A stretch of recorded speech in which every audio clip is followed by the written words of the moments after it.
শুভেচ্ছা,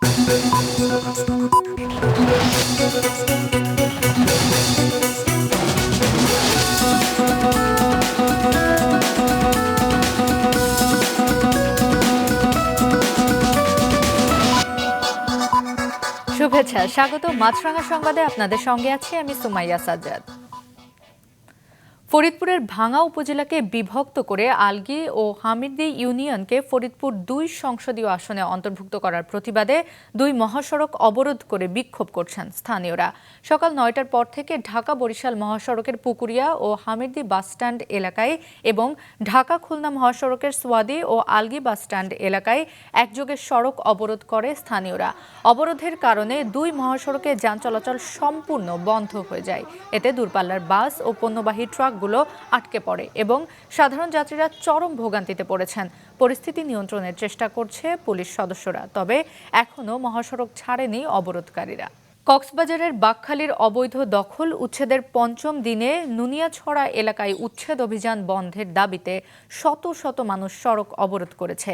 এ সময় শহরের বিমানবন্দর সড়কের ঘুনগাছতলা থেকে বিমানবন্দর পর্যন্ত সড়কে টায়ার জ্বালিয়ে লোকজনকে সড়ক অবরোধ করতে দেখা যায়। পুনর্বাসন না করে উচ্ছেদ করা অমানবিক উল্লেখ করে পৈতৃক ভিটে বাড়ি ছাড়বে না বলে হুঁশিয়ারি দেন বিক্ষোভকারীরা। বিমানবন্দর সম্প্রসারণে নুনিয়াছড়া এলাকা ও নৌ টার্মিনাল স্থাপনে বাকখালীর ভরাট অংশে গড়ে ওঠা অবৈধ দখল উচ্ছেদ অভিযান চলছে। ইতিমধ্যে কয়েক শত একর জমি দখলমুক্ত হয়েছে, তবে বাধার মুখে গতকাল পেশকারপাড়া এলাকায় অভিযান বাধাগ্রস্ত হয়েছে। আজ নুনিয়াছড়া এলাকায় উচ্ছেদ অভিযানে বাধা দিচ্ছে জনগণ। বরিশাল বিশ্ববিদ্যালয়ের অবকাঠামো উন্নয়ন সহ ৩ দফা দাবিতে গণ অনশন কর্মসূচি শুরু করেছে শিক্ষার্থীরা। সকাল থেকে বিশ্ববিদ্যালয়ের প্রশাসনিক ভবনের নিচতলায় এই কর্মসূচি শুরু করেন তারা। অবকাঠামো উন্নয়ন, ভূমি অধিগ্রহণ ও যানবাহন সংকট নিরসনের দাবিতে গতকাল পর্যন্ত বিশ্ববিদ্যালয়ের মূল ফটকের সামনে বরিশাল কুয়াকাটা মহাসড়ক অবরোধ করে শিক্ষার্থীরা। অবরোধের কারণে যাত্রীদের দুর্ভোগের কথা চিন্তা করে অবরোধ কর্মসূচি প্রত্যাহার করে তারা। দাবি পূরণ না হওয়া পর্যন্ত গণ অনশন কর্মসূচি চলবে বলে জানিয়েছেন শিক্ষার্থীরা। রাজধানীর বাজারে সবজি, চাল, মাছ, আদা, রসুন আর মাছের দাম কিছুটা কমেছে। অপরিবর্তিত রয়েছে আলু, পেঁয়াজ আর মুরগির দর, তবে বেড়েছে ডিমের দাম। রাজধানীর কারওয়ান বাজার ঘুরে দেখা গেছে মাস দুয়েক ধরে ৮০ টাকার উপরে বিক্রি হচ্ছিল সবজি, তবে আজ এই বাজারে কেজি প্রতি সর্বোচ্চ ১০ টাকা পর্যন্ত কমেছে বিভিন্ন ধরনের সবজির দাম। আলু, পেঁয়াজের দর পরিবর্তন না হলেও কেজিতে ২০ টাকা কমেছে আদা, রসুনের দাম। আর একদিনের ব্যবধানে ডজন প্রতি ডিমের দাম বেড়েছে ১০ টাকা, বিক্রি হচ্ছে ১৩০ থেকে ১৩৫ টাকায়। আর আগের দামে বিক্রি হচ্ছে মুরগি। সরবরাহ বাড়ায় কেজিতে ২০ থেকে ৩০ টাকা কমেছে রুই, কাতলের মতো মাছের দাম, তবে চড়া দামে বিক্রি হচ্ছে ইলিশ আর নদীর মাছ। আর মোটা থেকে সরু সব ধরনের চালের দামও কমেছে কেজিতে ১.৫ থেকে ২ টাকা। সব সবজি মোটামুটি গেছে সপ্তাহ থেকে এই সপ্তাহে 10 থেকে 20 টাকা কমছে। যেরকম শসা ছিল 100 টাকা, এই সপ্তাহে 80 টাকা। উস্তা করলা ছিল 120 টাকা, এই সপ্তাহে 100 টাকা, 90 টাকা, 80 টাকা। আর সব সবজি 60-70 টাকার ভিতরে আছে। 10 টাকা কেজি কমছে, আরো কমবে আশা করি নতুন সবজি আসলে। রসুনের দামটা বাড়তি, তারপরে আদার দামটা বাড়তি, তারপর পেঁয়াজের দাম বাড়তি। আর একটু কম হলে ভালো হতো আমাদের জন্য। দর্শক, রাজধানীর কারওয়ান বাজারে আছেন আমাদের স্টাফ রিপোর্টার রঞ্জিবুল মিজান। আমরা এখন চলে যাব তার কাছে। মিজান, নিত্যপণ্যের দাম এবং সরবরাহ নিয়ে ক্রেতা ও বিক্রেতা উভয়েই কি বলছে?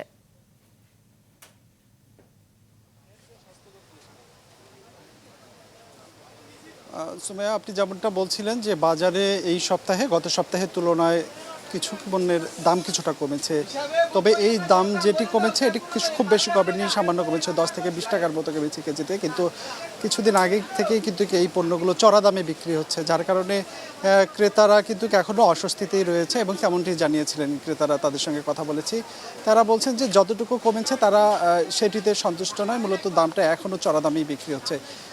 তবে ডিমের দামটি একদিনের ব্যবধানে প্রায় 10 টাকার মতো বেড়েছে প্রতি ডজনে। আমি বিক্রেতাদের সঙ্গেও কথা বলেছিলাম, ডিম বিক্রেতারা বলছেন যে এখন আড়তগুলোতে ডিমের পর্যাপ্ত ডিম রয়েছে, কিন্তু দাম বেড়েছে, বলছেন যে তাদের সরবরাহটা কম, যার কারণেই ডিমের দামটি বেশি। মুরগির বিষয়ে বলছিলেন, মুরগির দামটি কিন্তু আগের মতোই রয়েছে। এই মুরগির দাম কিন্তু ব্রয়লারের মুরগি 160 থেকে 70 টাকা বা 80 টাকা বিক্রি হচ্ছে। এটি প্রায় বেশ কিছুদিন ধরে এই দামটি চলছে, প্রায় মাসখানেক ধরে। পাশাপাশি ব্রয়লার মুরগির দামও কিছুটা ওই সোনালী মুরগির দামও একই অবস্থায় রয়েছে। তবে চালের দামটি কিন্তু মাস দুয়েক বাড়ার পর কিছুটা কমে আসছে, 1 থেকে 1.5 টাকা, আপনি যেমনটি বলছিলেন সুমাইয়া। ধন্যবাদ মিজান। দর্শক, রাজধানীর কারওয়ান বাজার থেকে বাজারের পরিস্থিতি জানাচ্ছিলেন স্টাফ রিপোর্টার রঞ্জিবুল মিজান। দেশের সম্পদ যারা লুট করেছে তাদের হাতে দেশের চাবি তুলে না দেওয়ার আহ্বান জানিয়েছেন জামায়াতে ইসলামীর আমির ডক্টর শফিকুর রহমান। সকালে রাজধানীর কাফরুলে ফ্রি মেডিকেল ক্যাম্প উদ্বোধন করতে গিয়ে তিনি একথা বলেন। আমাদের সম্পদ যারা লুণ্ঠন করেছে আর তাদের হাতে দেশের চাবি আমরা তুলে দিতে চাই না। আমাদের সম্পদের যারা চৌকিদার পাহারাদার হবে, আমরা সেই চৌকিদার পাহারাদের হাতে এবার আমাদের চাবি তুলে দিতে চাই। আন্তর্জাতিক। আফগানিস্তানের দক্ষিণ পূর্বাঞ্চলে বৃহস্পতিবার রাতে আবারও আঘাত হেনেছে শক্তিশালী ভূমিকম্প। 6 দিনের ব্যবধানে এটি তৃতীয় ভূমিকম্প। স্থানীয় সময় বৃহস্পতিবার রাত 8:56 তৃতীয়বারের মতো 5.6 মাত্রার ভূমিকম্প অনুভূত হয়। কম্পনের কারণে কুনার ও নানগারহার প্রদেশে আতঙ্কে মানুষ আশ্রয় কেন্দ্র থেকে বেরিয়ে আসেন। এদিকে রবিবার আঘাত হানা প্রথম ভূমিকম্পে মৃতের সংখ্যা 2200 ছাড়িয়েছে। আহত হয়েছেন 3500-এর বেশি মানুষ। আফগানিস্তানের পূর্বাঞ্চলে শক্তিশালী ভূমিকম্পের পর উদ্ধারকর্মীরা এখনও ঘরবাড়ির ধ্বংসস্তূপ থেকে মরদেহ খুঁজতে বের করছেন। দুর্গত এলাকায় যোগাযোগ বিচ্ছিন্ন থাকায় এখনও সব জায়গায় ত্রাণ পৌঁছানো সম্ভব হয়নি। গাজা উপত্যকায় ইসরায়েলের হামলায় বৃহস্পতিবার কমপক্ষে আরও 75 প্যালেস্টাইনি নিহত হয়েছেন। এর মধ্যে কেবল গাজা সিটিতেই নিহত হয়েছে 44 জন।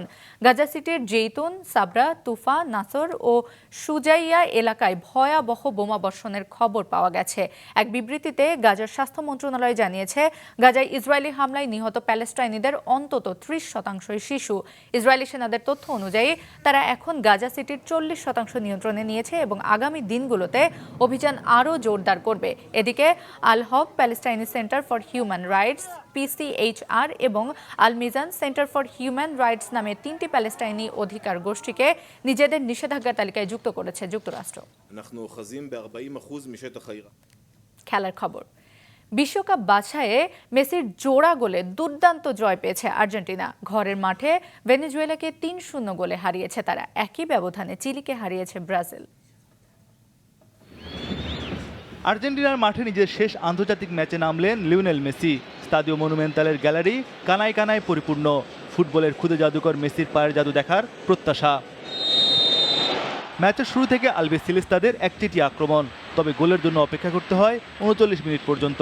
হুলিয়ান আলভারেজের আলতো পাস থেকে ঠান্ডা মাথায় দারুণ চিপে বল জড়ান মেসি।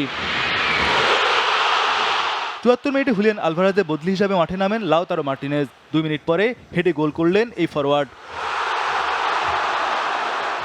এর কয়েক মিনিট পর আবারও দারুণ গোল উপহার দিলেন মেসি। বিশ্বকাপ বাছাইয়ে 8 গোল করলেন আর্জেন্টাইন সুপারস্টার, যা এবারের বাছাইয়ে লাতিন অঞ্চলে সর্বাধিক। মেসি হ্যাট্রিকও পেতে পারতেন, তবে 89 মিনিটে মেসি বল জালে জড়ালেও অফসাইডে বাতিল হয়। আর্জেন্টিনার মাটিতে নিজের শেষ ম্যাচে হ্যাট্রিক না হলেও 38 বছর বয়সে যেভাবে নিজেকে রাগালেন মেসি, তাতেই মন ভরেছে সমর্থকদের।